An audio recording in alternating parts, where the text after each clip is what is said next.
check this out. I have a chain chomp lamp. Check this out. Oh, yeah, baby. So bright you can't even see. Today we're reviewing something that I got from the Nintendo store in New York a couple of months ago. I was there for a mini vacation and I stopped by the Nintendo store as I usually do, and I found something that I had on my backlog for a figure that I wanted to buy for some time. And this way I avoided scalper prices. So, let's take a look.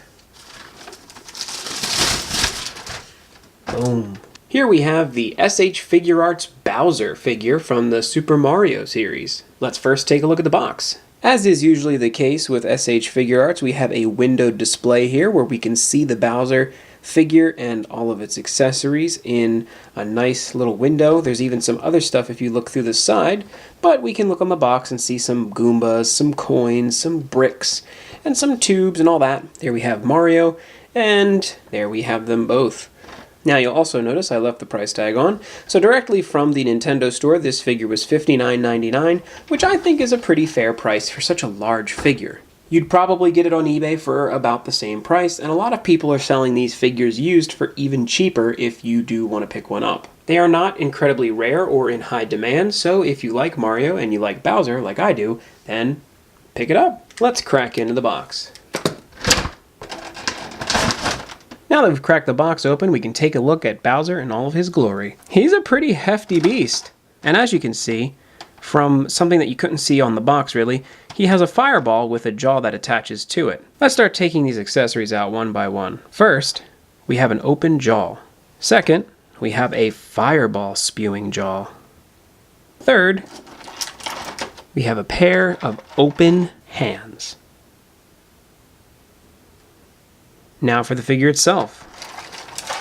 He also included a gray base with a small peg stand that I don't think he'll really need. The first thing I noticed from picking this figure up is he is pretty heavy, which I'm actually pretty happy about. I was afraid he might have had some hollow bits to him.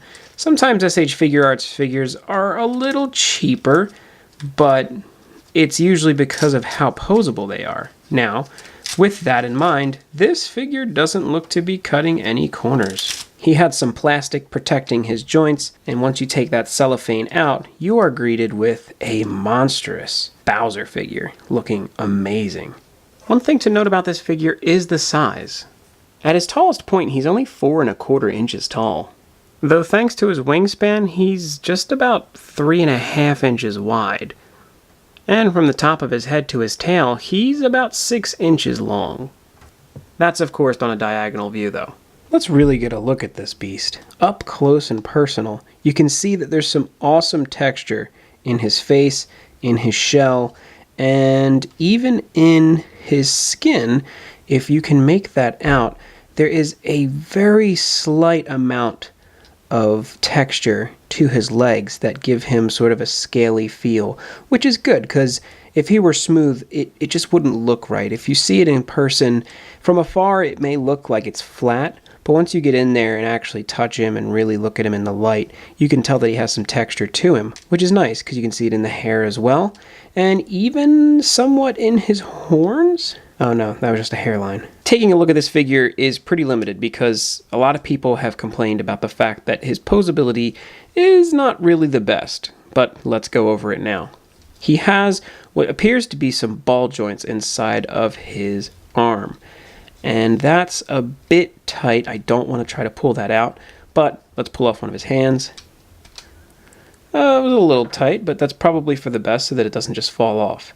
Attaching one of his other hands is as simple as just pegging it on, and there it is. Posability-wise, he is limited. He has some ball joints for his legs and for his arms, but beyond that, he doesn't really pose too much. He has a decent rotation to his leg, side to side, and a very gentle pivot to his foot. His foot does have a foot pad, so that's always cute. The tail has no articulation, which is a bit upsetting, and the arms do not have an elbow joint, but they do rotate at the bracer, which is good because that allows for a little bit extra posability. And of course, you can also twist his hands.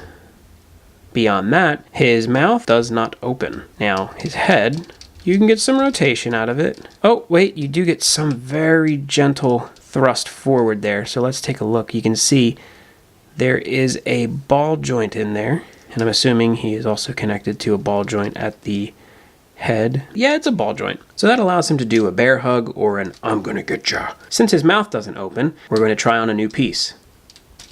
Ah, that's a bit horrifying. Additionally, you can peg in this jaw, and now he is fiercely roaring at you. I will say this much about the jaw pieces. They have 2 pegs on the outside and a flat peg on the middle that really plugs in, while the other 2 provide some stability on the sides. This will allow for it to stay in place and not jiggle around, hopefully. With something a little bit heavier like this fireball, that's something you would have to worry about, being able to see the crease, but I don't think it should be a problem with a piece like this with 3 points of entry. As you can see, that's where it all plugs in. It makes for a pretty seamless transition, though there is a little bit to be desired out of that gap. Either way, that's him blowing out his fireball. Next, let's compare sizes. This is Bowser next to a Figma of Rintaro Okabe. This is Bowser next to his already rather large amiibo. And this is Bowser next to a fellow SH Figuarts of Mega Man X. When you really get up in his face, he does look amazing. And unfortunately, there is just a bit of posability problem. And while his posability is limited, he still looks great. This is certainly the best Bowser figure that's out there. There's only a few, but this one has some of the features that I would want out of a figure, and his limited posability is annoying, but the limited amount of joints allows for a more seamless look, and overall a much cleaner looking Bowser, and that's what you want out of a figure that looks like this. So if you want a Figma out of this, you're not getting it. If you want an SH Figuarts out of this, you really aren't getting that either, because compared to other SH Figuarts figures, I will say that there is something to be desired here. But I don't regret spending the money that I spent on it. You're paying for a solid build quality and good detail. The thing is heavy in hand, it feels solid, and it's well made. Next to something like my Mega Man figure, Mega Man feels a little bit more hollow and a little bit cheaper, though of course he is also much more posable. Either way, I'm happy with my purchase, and I will certainly be displaying him alongside some other figures. Like it or not, this is a solid figure, and I would easily give this a 7 out of 10 as far as a rating would go.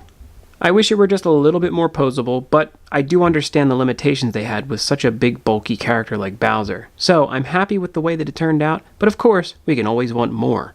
I mentioned before, I have the whole Polyneon line here in my closet, so I'm pretty much set to review all of these as time goes on. Let me know what you guys think. Do you have this figure, or do you want this figure? Is this one that you've avoided because of reviews, or what?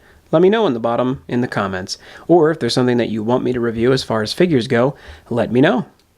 Thanks so much for watching. I love you guys, and I'll see you in the next video. So long, Bowser!